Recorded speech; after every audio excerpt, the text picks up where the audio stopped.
All right, let's dive into something called harmonic resonance, which is it's a completely new way to look at the law of attraction. Now, most of us have heard of the law of attraction, right? But what if the way we usually think about it is missing the single most important piece of the puzzle? That's what we're going to dig into today.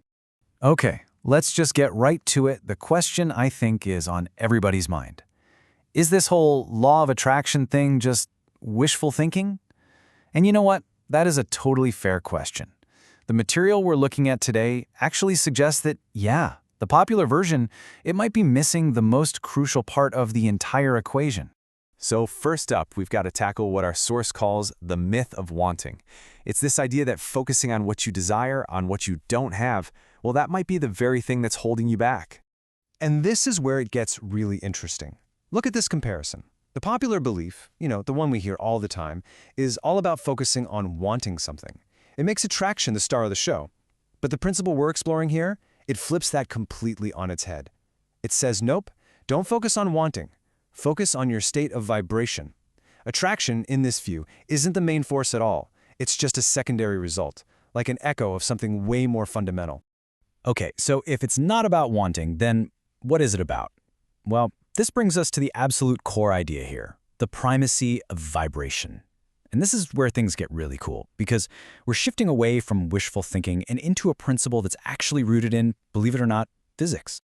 So what on earth do we even mean by vibration? Well, according to this, it's not some, mystical concept. It's actually a basic principle of physics. Get this. Everything, and I mean everything, every single molecular structure in the entire universe is in a constant state of super high-speed motion. It's just the fundamental state of reality itself. And this quote, this says it all, doesn't it? Vibration is the primary law, while attraction is secondary. This is the whole idea in a nutshell. If vibration is the number one law, the thing that governs everything, then attraction, well, it has to be secondary. It just responds to vibration. It's not the cause, it's the effect. And that is the absolute crucial point to get. So, what does this actually mean for you, for me, for us? Well, if everything vibrates, that means you do too. And not just your body, but your thoughts as well. I mean, think about it for a second. When you have a really stressful thought, you can physically feel your body change, right? Your heart races, you get tense. And an exciting thought does the same thing, but in a good way. That's it. That's your vibration in action, in real time. It's not some force out there in the universe. It's an internal state that you are generating constantly. All right, I know this whole vibration thing can feel a little abstract. So let's bring it down to earth with a really simple but powerful analogy. Let's talk about tuning your inner radio. Seriously, just picture this for a moment. You are a living, breathing radio station. And the thing is, whether you realize it or not, you are broadcasting a signal out into the universe 24/7. So the real question is, what are you broadcasting? So here's how it breaks down. It's actually pretty simple. 1. Your general state of being. Your feelings, your main thoughts, your beliefs. That sets a very specific frequency. 2. You are constantly broadcasting that frequency out, with your body, with your thoughts, all the time. And 3, and this is the big one, you can only receive experiences that match the frequency you're broadcasting. It's just like a real radio, right? You can't be tuned to 98.7 FM and expect to hear what's on 105.1. It's impossible. The people you meet, the situations you find yourself in, they all have to match your signal. So what if you don't like the song that's playing in your life? How do you change the station? Well, that brings us to the really practical part of all this, matching your desired frequency. And here we are, right back at that crucial difference. The act of wanting, well, that usually comes from a feeling of lack, doesn't it? It basically broadcasts a signal that says, I don't have this. The whole key, according to our source, is to shift from wanting to a state of matching.